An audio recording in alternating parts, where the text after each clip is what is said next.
Quero te convidar a abrir a sua Bíblia agora em Mateus. Não é Mateus 5? Não, esse aí é o texto áureo.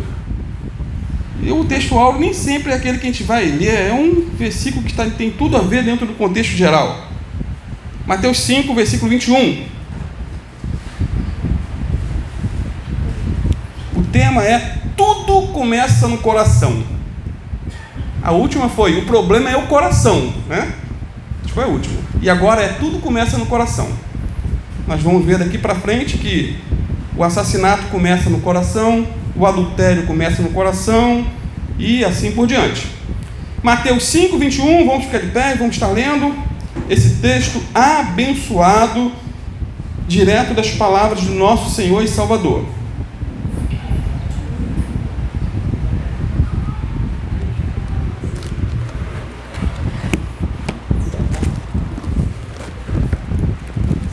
Todos acharam? Diz assim: vocês ouviram o que foi dito aos seus antepassados: não matarás, e quem matar estará sujeito a julgamento. Mas eu lhes digo que qualquer que se irar contra seu irmão estará sujeito a julgamento. Também qualquer que disser a seu irmão racá será levado ao tribunal, e qualquer que disser louco corre o risco de ir para o fogo do inferno. Misericórdia. Os irmãos podem sentar-se, fiquem à vontade. Só não pode dormir. Há tempão que eu não falo isso, né? Tava com saudade. Do café, mas não? A Diana pediu para falar que tem café com língua hoje, tá? Já vou até antecipar. Não tem biscoito, não. Amados, estamos viajando aí há alguns meses pelo Sermão do Monte. Eu não sei quanto a você que tem aí domingo após domingo nos acompanhado, mas eu tenho aprendido muito com esse estudo. Eu já havia, lido esse sermão inúmeras vezes e pregado em algumas porções, porém eu nunca havia me dedicado a explorar os detalhes, as entrelinhas desse sermão como agora. Sendo assim, é importante fazermos aí uma retrospectiva rápida do que foi tratado até aqui. Rapidinha mesmo. No capítulo 5, versículo 1 a 12, que é o início do Sermão do Monte, o Senhor Jesus falou sobre as bem-aventuranças. Eu te aconselho a ler ou acompanhar as mensagens que já foram ministradas, que estão no canal da nossa Igreja Bíblica Cristã no YouTube. Dos versos 13 ao 16, Jesus disse que somos o sal da terra e a luz do mundo. Dos versos 17 ao 20, ele disse que não veio para abolir a lei e os profetas, mas veio para cumprir. Agora, nos versículos que lemos, Jesus começa a nos dar alguns exemplos de interpretações e aplicações erradas que se faziam sobre a lei de Deus. Era erro. E nesse processo, ele nos fornece suas interpretações e aplicações corretas. Interpretavam errado a lei de Deus, e ele faz aí uma interpretação e uma aplicação correta. Ele fez algumas alterações fundamentais, sem, no entanto, mudar o padrão de Deus, que é eterno. Ou seja, Jesus não criou uma nova lei, mas revelou o verdadeiro significado da antiga lei, levando-a a uma expressão aí mais completa, nos mínimos detalhes, como diz, Desenhando, Jesus tratou das atitudes e intenções do coração, não apenas das ações externas e aparentes. Não só o ato, mas a intenção. Isso porque, para os escribas, para os fariseus, nesse contexto do que lemos agora, assassinato era tirar a vida de alguém, matar. Mas, para Jesus, a ira era compatível com o homicídio no coração, pois tudo começa no coração. É por isso, queridos, que muitos estudiosos do Sermão do Monte ensinam que Jesus não está aqui se colocando contra a lei de Moisés. E eu concordo plenamente. O que Jesus estava contradizendo não era a lei em si, mas certas interpretações erradas que os escribas e fariseus faziam da lei. Ou seja, Jesus nos dá aqui a verdadeira interpretação da lei ao dizer o que Deus intentava com a lei. Isso porque sabemos que a lei de Deus, ela é o quê? Ela é imutável, espiritual, inalterável, santa, justa e boa. E o que Jesus fez foi ir além da interpretação literal. Ele foi no coração da questão e revelou a verdadeira interpretação e o significado mais profundo da lei. Até porque, como ele mesmo disse lá em Mateus 15, 19, é do coração que saem o quê? Maus pensamentos, homicídios, adultérios, as imoralidades sexuais, os roubos, os falsos testemunhos e as calúnias. Tudo vem de dentro. Tudo vem de dentro. Irmãos, para Jesus tudo começa no coração. Jesus disse que aos olhos de Deus não somente era criminoso o homem que cometia assassinato, mas também aquele que se irava com seu irmão. E é dura essa palavra. Portanto, podemos até nos gabar de nunca termos cometido assassinato. Eu nunca matei ninguém. Mas quem pode dizer que nunca se irou ou odiou alguém?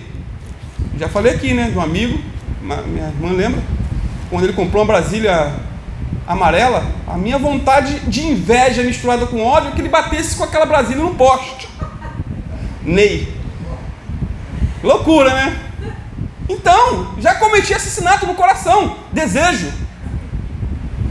Quem nunca sentiu vontade, né, de pegar o marido, a esposa, o filho, a sogra, pai, mãe, o vizinho, ou o patrão pelo pescoço, no momento de ira, levantar até o alto assim? Quem nunca teve um desejo ruim no trânsito? Quem dirige aí? Meu irmão, trânsito então é a verdadeira prova. Imagine você no carro levando uma fechada. Está ali no carro ouvindo um louvorzão, ouvindo uma pregação, né? Mas no momento da fechada você diz lá no coração: tomara que ele bata e morra, tomara que ele caia do despenhadeiro. Você às vezes não fala no coração, mas no momento da ira, da revolta, muita gente fala, e só Deus sabe quantos pecados surgem nesses momentos. Aqui com certeza ninguém nunca fez isso que dirige. Duvido. Aqui só tem convertido, só tem crente bom, né? Amados, a nossa natureza, ela é má continuamente. Portanto, quem nunca se irou, quem nunca odiou, quem nunca desejou o mal para os outros, que atire a primeira pedra. Não podemos nos acomodar com isso, nos arrepender. Esse é o caminho. Tem gente que odeia a mãe, tem gente que odeia pai, tem gente que odeia o irmão, o vizinho, o mala, né, o colega do trabalho, a sogra 10. E às vezes tem motivo, mas não justifica. Porém, 1 João 3,15 diz assim: quem odeia seu irmão já é assassino. João, ele era, né, é como um mineiro, devagarzinho, mas metia faca e machucava. Direto ao assunto: quem odeia seu irmão já é assassino. João não diz aqui que ele é um assassino em potencial, mas que ele é um assassino real. E continua dizendo, e vocês sabem, né? Estou lendo 1 João 3,15, e vocês sabem que nenhum assassino tem dentro de si a vida eterna. Aqui, querido, João está apenas replicando o que Jesus disse no Sermão do Monte. O que ele disse? Quem se irá contra seu irmão estará sujeito a julgamento. Agora, por que Jesus colocou a ira no mesmo nível que o assassinato? Por quê? Porque, queridos, o homicídio geralmente tem suas raízes na ira. O homicídio geralmente tem as suas raízes na hostilidade, no ódio por alguém. A ira é um dos pecados mais destruidores do ser humano. É o tipo de pecado que qualquer um de nós pode cometer, qualquer um aqui, dependendo das circunstâncias. E nesse momento de ira, perder a vida, matar alguém, provocar uma tragédia sem precedente. Ninguém tem imunidade contra esse pecado. Alguém já disse que a ira é a mãe do homicídio e madrasta da loucura humana. E é verdade. Por exemplo, numa briga de trânsito, um chama o outro de idiota, burro, e faz um sinal feio. E o final, muitas vezes, é homicídio. Quantas e quantas vezes nós vemos isso? Uma picuinha de trânsito. Irmão, sabe qual a grande verdade? Muitas vezes a pessoa ela é naturalmente amável. A pessoa ela é pacata, tranquila, né? Compreensiva, paciente, porém no momento de ira ou no momento de ódio, ela se torna irracional, repulsiva, perigosa. Há pouco tempo eu vi um filme que retrata um pouco essa realidade. Um dia de fúria.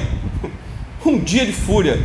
O sujeito está num trânsito horrível nos Estados Unidos, desejoso ao extremo de ir para casa ficar com a sua filha. Tudo parado.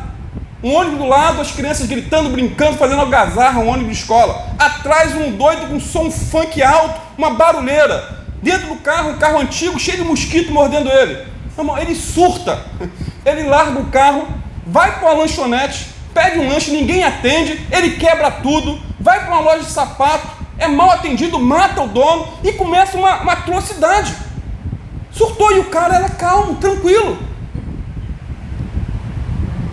Que Deus tenha misericórdia de mim. Esse filme retrata o que é o problema da ira descontrolada. Por outro lado, é possível irar-se sem pecar, né? Muitas vezes ficamos indignados com algumas situações e injustiças, porém temos que seguir o conselho da palavra de Deus que diz, Efésios 4, 26, 27, quando vocês ficarem irados, não pequem, apaziguem a sua ira antes que o sol se ponha e não deem lugar ao diabo. Porque o diabo quer isso, fazer a pessoa surtar, sair de si e cometer loucuras. E tem gente que fica endemoniada nessas ocasiões, literalmente, abriu brecha, dá lugar ao diabo. E mais, queridos, às vezes a pessoa é folgada, isso sabemos bem, não leva desaforo para casa, paga para entrar numa briga, xinga, ameaça, agride fisicamente, agride com palavras. E quando um folgado encontra com outro folgado, sai faísca. Sai faísca. Dois bicudos não se beijam, como diz o ditado, né? Dois bicudos não se beijam. Quando um não quer, dois não brigam. Guardem sempre isso. For provocado no trânsito, deixa passar. Calmo, sereno, tranquilo, vai para o outro lado. Isso é para mim também. É melhor um bobo vivo do que um valente morto. Seja bobo. Há pouco tempo eu vi um vídeo deprimente que ilustra essa realidade. Não é ilustração, é fato. Um homem, ao entrar numa loja de conveniência, esbarrou no outro homem. O que esbarrou não pediu desculpas. E o que sofreu o esbarrão não gostou. Aquele que esbarrou se ofendeu porque o outro não gostou do esbarrão. O errado saiu, tirou satisfação, empurrou o outro que baixou a cabeça, entrou no carro e foi para casa. O injustiçado. Só que a ira misturada com um sentimento de vingança aflorou naquele que foi agredido diante de todos. E como dizia já a famosa musiquinha do Chaves, quem acompanhou, a vingança nunca é plena, mata a alma e envenena. O que sofreu o esbarrão foi para casa com muita ira, pegou uma arma e matou o outro. Foi filmado. Ou seja, o homicídio começou com um esbarrão, aguçou a ira, que levou à agressão, produziu o ódio e terminou com a morte de um e a prisão de outro. Não precisava ter terminado assim. Irmãos, situações como essas são mais comuns do que imaginamos. Aliás, na verdade, são bem antigas. Por exemplo, Gênesis 4, 23 fala de um homem chamado Lameque, que matou um homem que o atacou e um rapaz que o pisou. Olha que situação. Tipo assim, o cara pisou no meu pé, não pediu desculpas e eu matei. Há pouco tempo, aqui no Rio de Janeiro, um cidadão foi morto porque pisou no pé de um traficante. O rapaz foi morto, pisou no pé do traficante. Não sei se pediu desculpa, foi por querer, sem querer. Morreu. Irmãos, estamos vivendo numa época em que se alguém pisa em nosso pé, precisamos pedir desculpa. Ele que pisou, você pede desculpa.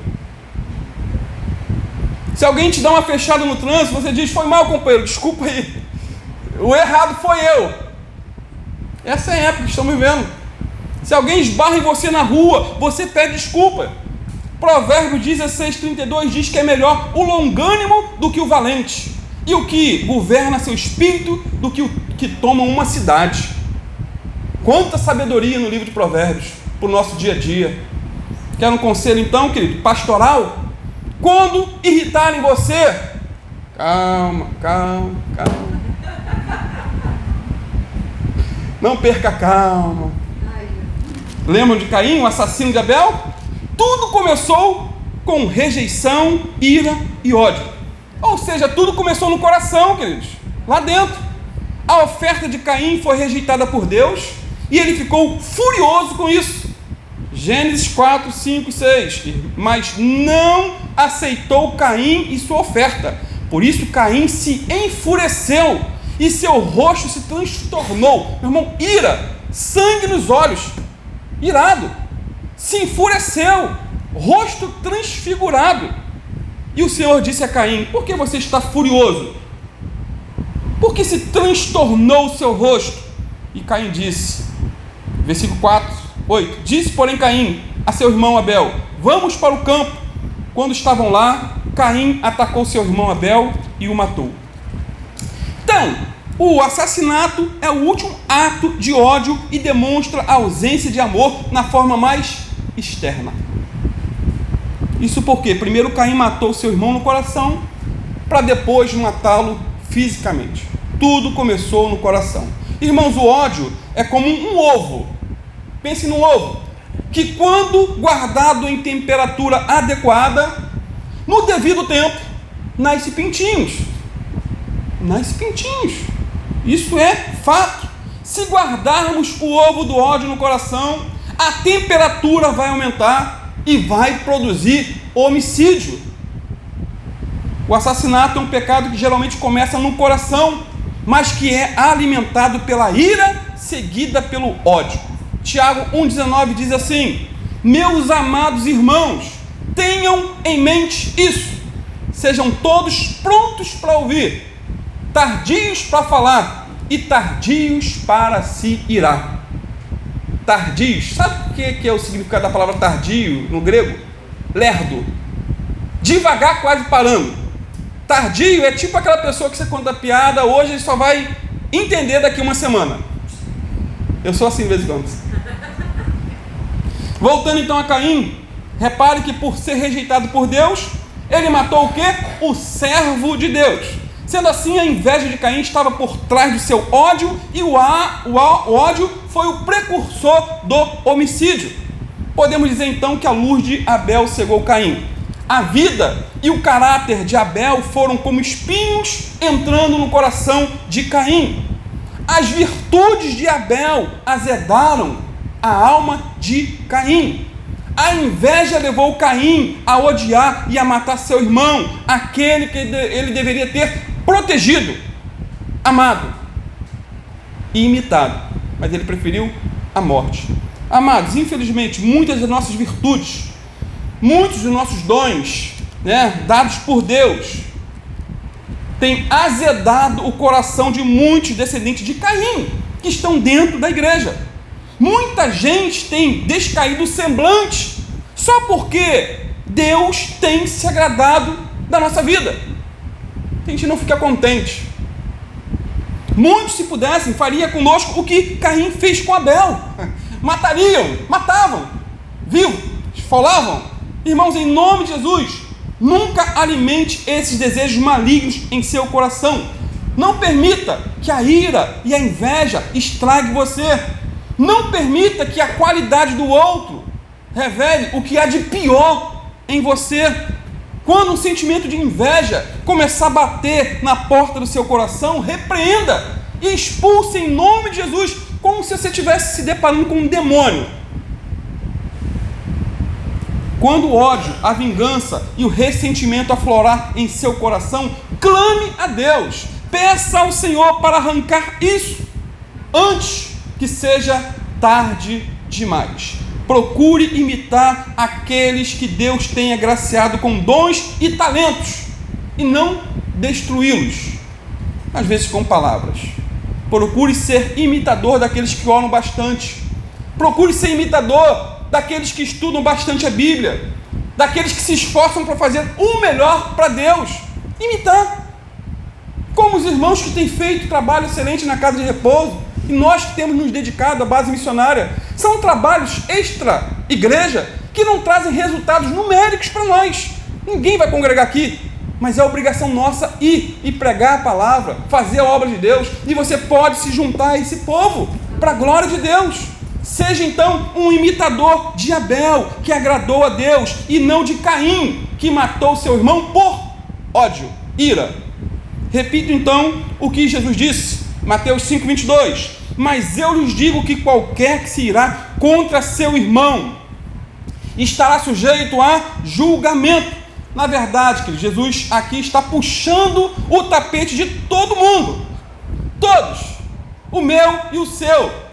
Ele puxou o tapete aqui dos escribas e fariseus que diziam: eu nunca matei ninguém. Porém, no coração deles, eles eram verdadeiros serial killers, assassinos em séries.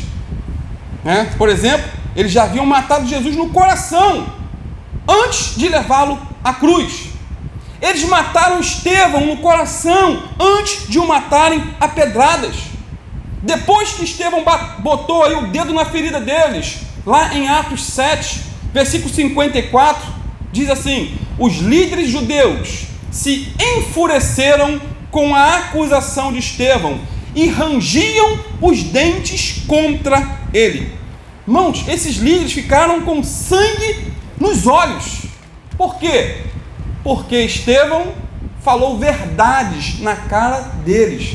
Rangiam os dentes, ódio, ira. Sendo assim, tanto a morte de Jesus como a de Estevão estava no coração daqueles líderes religiosos, como um ovo sendo chocado até a sua consumação. Tudo começou no coração, e não somos melhores que aqueles escribas e fariseus. Não somos. Temos sentimentos, sofremos, com, infelizmente, muitas injustiças que acontecem, nos indignamos, mas temos que ter cuidado. Portanto, quem é assassino, segundo Jesus? É a pergunta. É aquele que tira a vida do seu próximo? Sim, mas é também quem odeia o seu próximo. Ou seja, de uma forma ou de outra, todos nós já cometemos esse pecado no coração e precisamos nos arrepender. Todos nós somos culpados de quebrar a lei de Deus. E mais, para Jesus, assassino não é somente quem mata literalmente e odeia no coração, mas também, aí aperta um pouco mais, quem usa a boca para proferir ofensas e insultos ao seu irmão. Por isso que eu li o texto de 1 Coríntios 13:8. Nada podemos contra a verdade, senão a verdade. Tudo que eu falei aqui foi do coração, e Deus é testemunha que eu falei somente a verdade. Vou ler novamente, versículo 21 a 23. Vocês ouviram o que foi dito aos seus antepassados: não matarás, e quem matar estará sujeito a julgamento. Mas eu digo a vocês que qualquer que se irá contra seu irmão estará sujeito o quê? A julgamento. Também que qualquer que disser a seu irmão racá será levado ao tribunal, e qualquer que disser louco corre o risco de ir para o fogo do inferno. Ou seja, Jesus nos mostra aqui que o pecado que no início estava no coração, como raiva, ódio, ira, rancor, vingança ou inveja, agora sai pela boca em forma de insultos e ofensas. Aquilo que estava dentro sai pela boca como um vulcão em erupção, levando destruição por onde passa. Portanto, o homem que é escravo da sua ira e se dirige ao próximo com palavras de desprezo, destruindo seu bom nome, pode nunca ter assassinado alguém, mas em seu coração é um assassino. E duas palavras eram comumente usadas para ofender os outros naquela época. Essas palavras que Jesus disse, né? A primeira era raká, que tem origem aramaica e significa, olha o significado: eu cuspo em você, eu detesto você, eu odeio você, eu quero que você morra, vá para o inferno. Desenhando, era o mesmo que chamar alguém de estúpido, idiota, burro, pateta, imbecil, cabeça oca, imprestável e assim por diante. Outros sinônimos. Você já usou esses termos para alguém? Para um filho? Para um vizinho? Para um empregado? Para um cunhado? Para a sogra? Se já usou, se arrependa. A segunda palavra que Jesus disse ou usou foi louco. E qualquer que disser louco corre o risco de ir para o fogo do inferno. Ou seja, queridos, chamar alguém de louco naquele contexto era o mesmo que chamá-lo de desviado, renegado, apóstata. Essa era a prática dos fariseus. Para eles, todos estavam perdidos e iam para o inferno. O céu era deles e de mais ninguém. Eles eram o quê? Exclusivistas, dizendo: o céu é meu e o inferno é teu. É claro que o assunto aqui, se a pessoa é herege, é herege. Se está ensinando falsas doutrinas, está ensinando. De acordo com o que a Bíblia diz, ele está. Mas o contexto aqui era um tanto quanto diferente. As pessoas chamavam Jesus de herege, de endemoniado. E os termos iam além disso. Portanto, amados, o homem que diz a seu irmão que este está condenado ao inferno, ele mesmo corre o perigo de ir para o inferno. É o que Jesus disse. O interessante é que a palavra inferno, citada aqui por Jesus, no grego é Geena. Geena era o vale de Inom, que ficava ao sul de Jerusalém. Era o famoso lixão. Aqui em Santa Isabel tem um lixão. Ali todo mundo joga e ali lixo. Só que esse aqui era todo lixo jogado e era um lugar identificado na mente do povo judeu com tudo que era sujo, maldito e corrompido. Era um lugar onde se destruía com fogo todas as coisas inúteis, insalubres. Ficava queimando diariamente, ininterruptamente, ano após ano. E é por isso que se converteu em sinônimo do poder destruidor de Deus no inferno. A palavra Geena. Irmãos, já estou concluindo. As chamas terríveis lambendo constantemente a margem desse lixão formam o símbolo adequado que Jesus usou aqui para as chamas do inferno. Jesus não amenizou esse assunto. Não falou que o inferno aqui era simbólico, mas falou de fogo. Portanto, cuidado. Ao condenar as pessoas ao inferno, você pode estar se condenando ao inferno. Agora, como podemos vencer a ira? Eis a questão. Primeiro, reconhecendo que esse sentimento não deve estar no coração de um crente e que precisa ser abandonado. Abandonado, com a ajuda do Espírito Santo. Efésios 4:31 diz: abandonem toda amargura, ódio e raiva. Nada de gritaria, insultos e maldades. Colossenses 3:8. Mas agora deixem tudo isso, a raiva, a paixão e os sentimentos de ódio, e que nenhum insulto ou conversa indecente saia da boca de vocês. Salmo 37:8. Deixe a ira de lado, não se enfureça, não perca a calma, isso só lhe trará prejuízo. Provérbio 16:32. É melhor ser paciente do que poderoso, é melhor ter autocontrole do que conquistar uma cidade. Segundo, reconhecendo que a ira é obra da carne, da natureza não regenerada. Temos que reconhecer isso, queridos. Gálatas 5, versículo 19 a 20, na linguagem de hoje, bem popular, diz o seguinte: são bem conhecidas as coisas que a natureza produz: a imoralidade, a impureza, as ações indecentes, a adoração de ídolos e as feitiçarias. As pessoas ficam inimigas, brigam, ficam com raiva e se tornam ciumentas e ambiciosas. Separam-se em partidos e grupos. Desenhando aqui na linguagem popular. Interessante que ele diz que a ira e a dissensão estão aqui no mesmo nível da prostituição, idolatria e feitiçaria. Terceiro, reconhecendo que a ira não deve nem ser acalentada ou acomodada num coração. Isso porque existem dois perigos em relação à ira. Primeiro, existe a famosa explosão da ira, resultado de um temperamento indisciplinado. Quando a pessoa explode em ira, quebra tudo ao redor, ataca todos com palavras e ações, como foi no caso do filme que eu citei.